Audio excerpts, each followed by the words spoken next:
Welcome, ladies and gentlemen, to walkthrough number 10. We are at the last walkthrough. This box is called Netmon. So if you are scanning and following along, go ahead and go to IP address 10.10.10.152 and get your scan started. While that's going on, I do have a few words to say since this is the last episode in this capstone. If you are feeling overwhelmed or you're feeling like you're just not getting everything, that's 100% okay. Rome wasn't built in a day, neither is your pen test career. So please, if you feel like you're overwhelmed, just take a deep breath, go back and watch some of the videos again if you feel like you're struggling. Also, utilize all the resources available to you. Remember from the beginning, there is a Discord channel. Please utilize the Discord channel. We are there to help. So if you're struggling, know that it's okay. You will make it through. Take good notes. Go back and try all these again if you need to. With that being said, I have full confidence in you, and I'm ready to move on to the last video. I'm very excited about it because we start to get into exploit development after this, and we start to get into Active Directory, which is my favorite. So we're going to go ahead and move on. Hopefully your scan's ready. I'll catch you over with your scan. All right, so let's look at our scan here. We have a report back that says port 21 is open, which means we have FTP, the file transfer protocol. And right away, FTP anon, it says anonymous FTP login is allowed. This means that we can log in as the user anonymous and gain access to the file share. Not necessarily a big deal, except if you look at where it's placing us, look at the printout of this already. This, to me, looks like we are in the C drive, right? So if you see a users folder, a Windows folder, etc. So this, not so great if you're a sysadmin and you allowed this open. On top of this, we scroll down a little bit and we see, okay, port 80 is open. Port 80 has something called Indy, HTTPD, 18.1, blah, blah, blah. You see this Passler PRTG bandwidth monitor. Network monitor Netmon, which is what the box is called. Box always gives you a good hint, right? So we know we're up against this, probably some route of exploit through Netmon, at least somewhat, right? Usually there's a hint there. So we'll go check that out. We've got RPC open, which we expect when we have 139 and 445. We see from 445, that's telling us that this machine is a 2008 R2 or 2012. We'll see how right that is in a little bit. And then you see a bunch of RPCs open up here. There's also a web server open, it looks like on 5985 and 47001. Both of them are not found, so probably 404ing of some sort. That doesn't mean that just because there's a 404, there can't be a web page sitting beyond these. We could use dirbuster or look with dirb or whatever and try to do some directory busting, see if there's a hidden directory back here. Just because the index 404s doesn't mean that the rest of it's going to. So with that being said, let's scroll back up and talk theory. So if we talk theory, port 21 is open. We have anonymous login. We already know the password. We have access to the entire file system here. There's also a web server running. So when we talk about port 21 being open, and we talked about this in the past, with port 21 being open, we can upload a file. There is no code execution there on its own. Now, this is Microsoft FTP. If it was a different file protocol FTP server, maybe there's remote code execution already built in, some sort of buffer overflow, something that allows us to, get that shell back. But here with this FTP in particular, it's not. Now, FTP as a whole, just from logging in, all we have access to is to put files and get files. That's all it is. We're transferring files. It's a file transfer protocol. Because of this, we cannot execute anything. We could put malware on here all day, right? We could put anything malicious we want to. Doesn't mean it's going to get executed. On the other front, we have a web page open.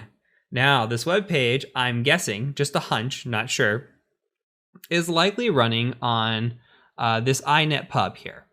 Now, inet pub is IIS. This is a Windows server, so it's likely running IIS as a web server. Now, again, I could be wrong here. It could be hosted somewhere else, and these IIS servers could be for this down here. I'm not sure. But the instinct that I have here and what I'm seeing and what I'm getting at is the first thing that I saw is, okay, port 21's open. I have the ability to upload a file. Now I need the ability to execute a file. Well, there's social engineering, right? We can call up somebody, say, hey, there's this file on this computer. I'm help desk. Can you run it for me?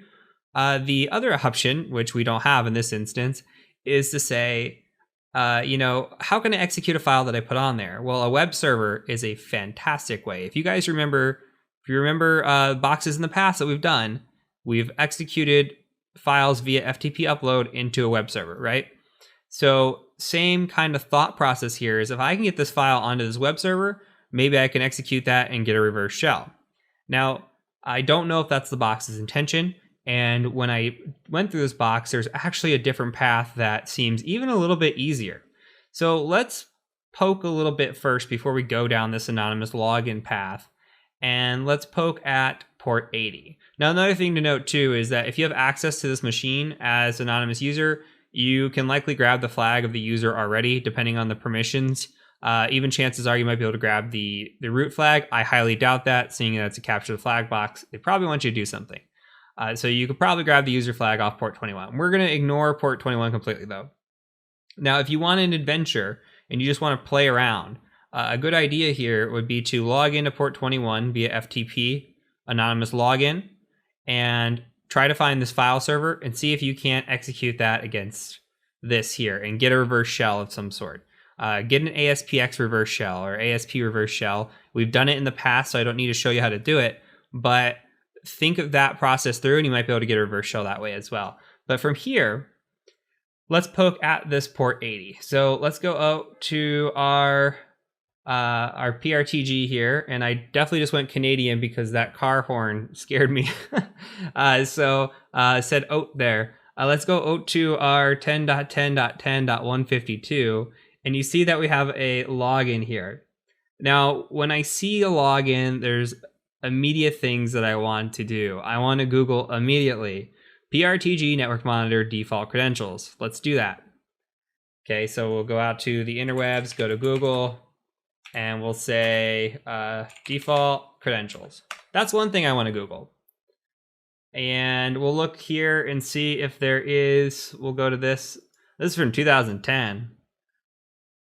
So PRTG admin. Let's try it. It never hurts. Especially if we're doing an internal, oh my God, on internal assessments all the frickin' time, default credentials, and it just ends up being bad. Okay, credentials aren't default. Another thing, let's talk about exploits. Let's look at exploits here. And perhaps there is a remote code execution for us. So let's open a few of these. Let's open this one. Command injection. Okay, I'm opening, well, CodeWatch, I don't know about CodeWatch. Let's just open this one first. So PRTG network monitor remote code execution, but it says authenticated 18.2.38. Does this tell us what it is down here? 18.1.37. Okay. Let's read the description here and see. So remote code execution version 18.2.38. So this was on a later version. It doesn't say specifically in here whether or not this applies to earlier versions. Usually you'll see like a little, greater than, less than sign telling you or indicating. It doesn't really here. What we can do is we can at least give it a go and see if it works. We can download this and try. We can see that it's just a bash script, and then we just execute against a web page, and we provide a little bit of information here. It looks like just providing our cookies.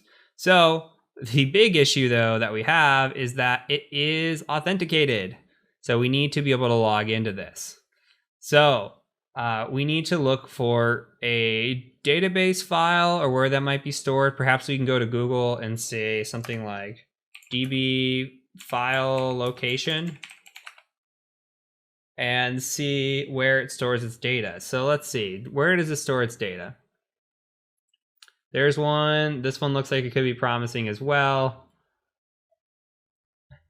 And program files, PRTG network monitor, x86, PRTG network monitor, and there's also program data, application data.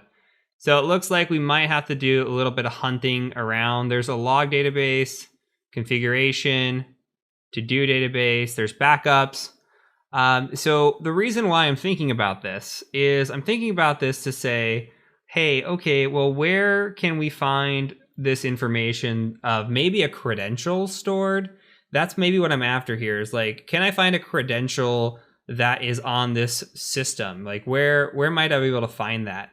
So if they're in program files is a credential stored in like a database, maybe I can pull that down and we can access that, right? So what we're going to try to do is we're going to try to look through the files. We'll look through the users folder and try to find the files. Now, for time purposes, we're going to go ahead and just kind of cheat a little bit. So I'm going to go ahead and go back out, and we're going to open up a new tab, make it all pretty and big here. And we're just going to FTP out to 10.10.10.152. And I'm back to being American with my outs.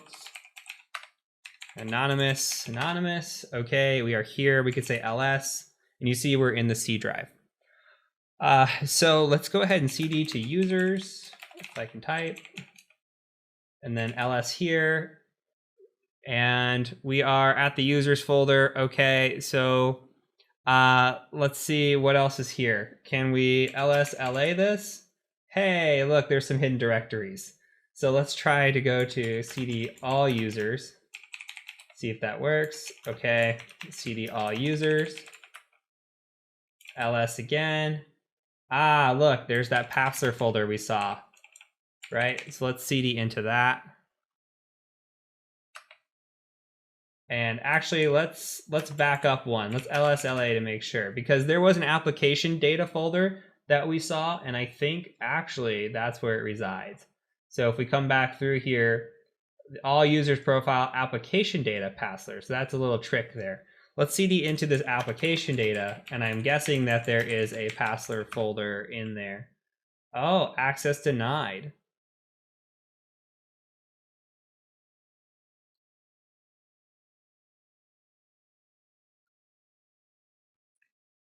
Okay, so maybe we can't get to the application data folder, but maybe we can get to the password folder that we're after.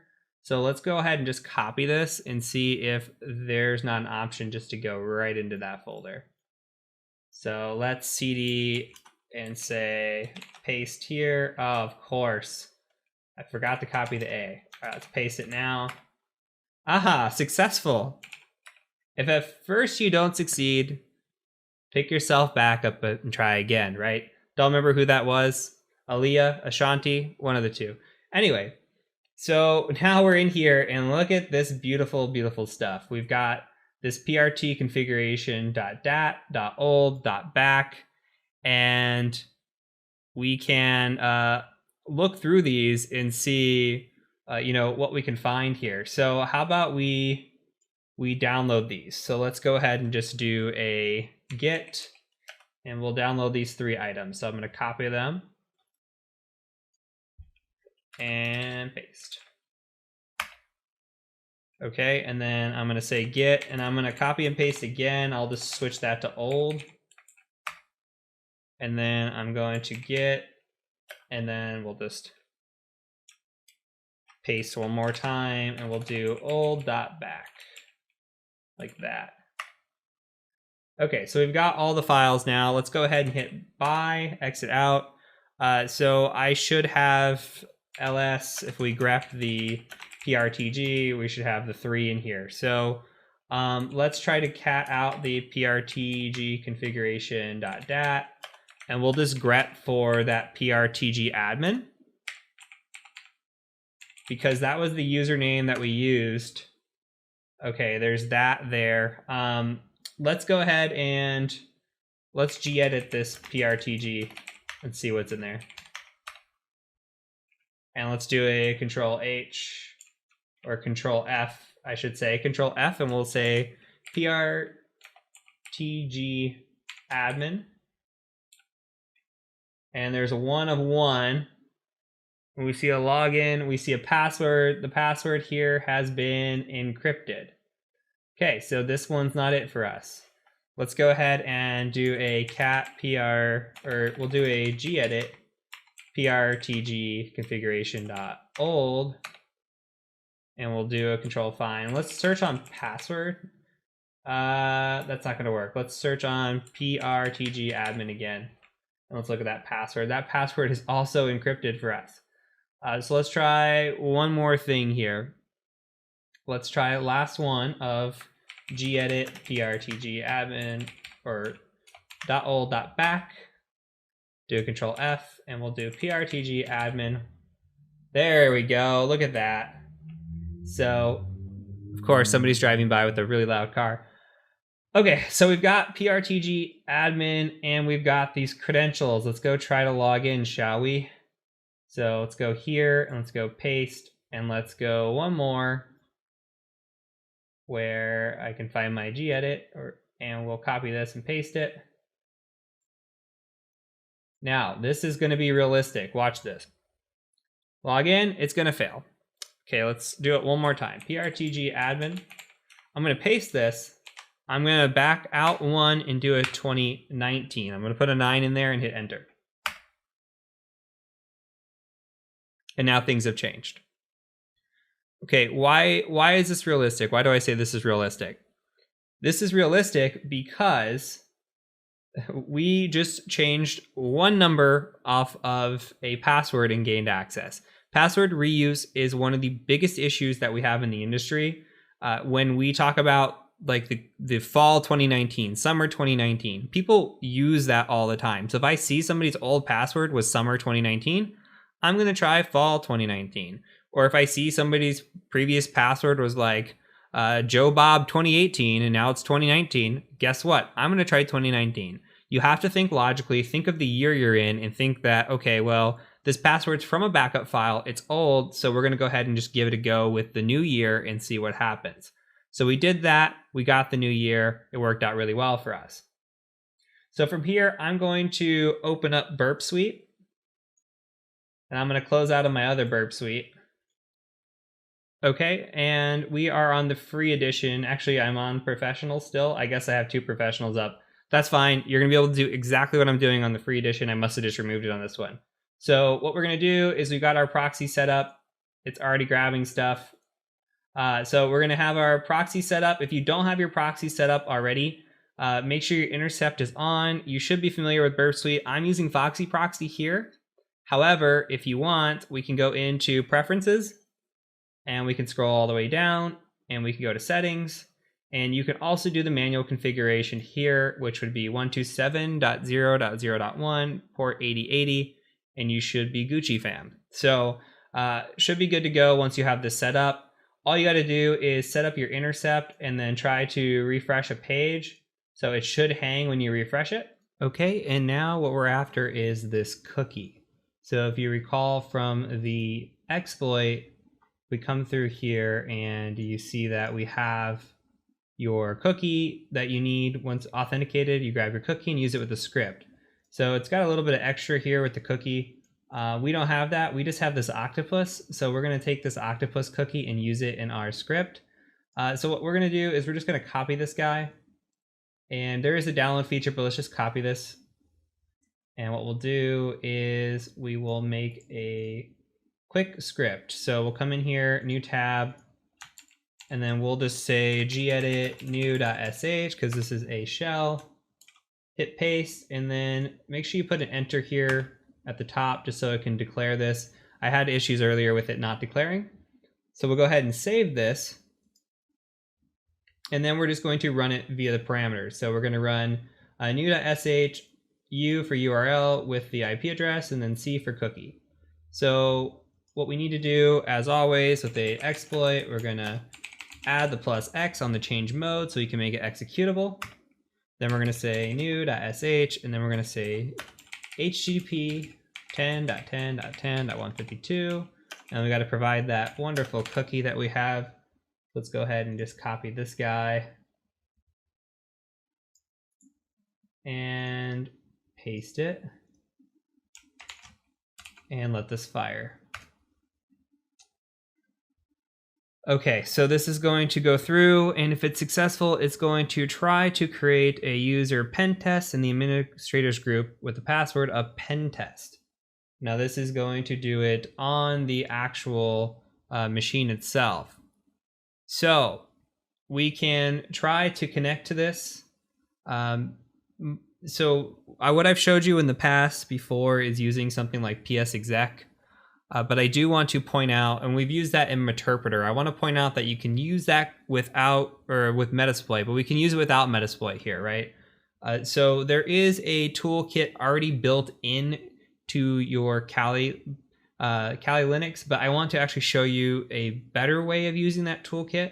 So if we go out to the Google machine and we go to Google, and I still have my intercept on, let's go ahead and turn on intercept off, and we say Impacket GitHub. Now I already have this installed on my machine. This is my pen test machine, but go ahead and click on this first link.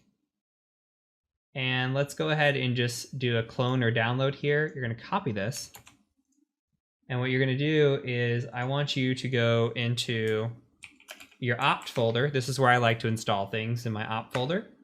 Say git clone and paste that. And mine shouldn't clone because I already have it. So let yours install really quick. I'll stall here and talk for a second. Once it's already installed or downloaded, at least, go ahead and go to cd impacket. And it should just be a pip install, I believe is how you run this. So pip install period. So if you do not have pip, you can do pip3, I do believe, or you can do apt install pip or python pip are the options. And that will get you pip as well, but you should just be able to do pip install period, and that will install everything for you. Mine should have most of this already installed. Yeah, and it says I need a newer version of pip. That's fine. So it actually installed some new stuff for me. But what's nice about this is that it will install this and allow things to run, like I can just start typing in psexec, and we could just say psexec.py. Now, when it comes to pen testing, this method is picked up a lot less than the Metasploit method. This still uploads some sort of reverse shell, but Metasploit's picked up a lot easier by antivirus, especially when you don't know what you're up against. You're against your first shell, etc. Even better is something like SMBexec or WMIexec. All of those use the same syntax. They're part of the same package. SMBexec and WMIexec get picked up way less than psexec does. But I do like a good psexec, so let's go ahead and just try this. And what we're going to do is we're just going to use those credentials. We'll say pen test, and we'll just say P3NT3ST exclamation, like this, and then we'll just say at 10.10.10.152. And let's see if this works. So immediately we know we have an account here. Immediately, because it's requesting to share and it found a writable share. Now it's trying to upload that file onto that share. Open this as SVC manager, and hey, let's say, who am I? We did it. We're on there. We didn't use Metasploit. We got on here. So all you people taking the OSCP or wanting to take the OSCP, you yell at me about using Metasploit. Look at this. It works. Okay, so now you can go find your flag. You'll be Gucci gang. So what we're going to do, we can control C out of here too. And just to prove a point, for a real pen test environment, WMIexec, not a fully executable shell. It's semi-interactive, so you will be able to run some commands, some you won't. But this is a good way to kind of navigate yourself around the network and just kind of see where you're at. Or you can see dir and see where we're at. Okay, so you can see where you're at in the system and kind of get a feel for that. Control C again, and just to prove, let's check out SMBexec and see if it works. So different ways of getting shells. Again, semi-interactive. The fully interactive is the psexec, and I love the Metasploit or Meterpreter version because you do get that extra benefit of having that C2 server, and you also have the benefit of having all the packages that you can load with Meterpreter. But here's a proof of concept that you can use psexec, and especially if you're up against antivirus or something, then you can go to like program files, or you can even look through, you can query and see what kind of antivirus is in there, what kind of firewall rules are in there, and you can kind of get the lay of the land with your SMB exec or your WMI exec or even PS exec before you actually try to attempt a Meterpreter shell and tip off on the antivirus side of things. So that is it for this lesson. Hopefully you guys found it interesting and understood the thought process that I have. And I do challenge you to start thinking outside the box and just thinking the little things. Don't like good example is finding that password and then trying it and then just being like, oh well, it didn't work. I got to go look for something else. Increment the number. It's 2019. Increment the number and see if it works. Just think like a dumb user would think, and you will be successful a lot of the time. So thank you as always for watching these videos, and until next time, I really do thank you for joining me.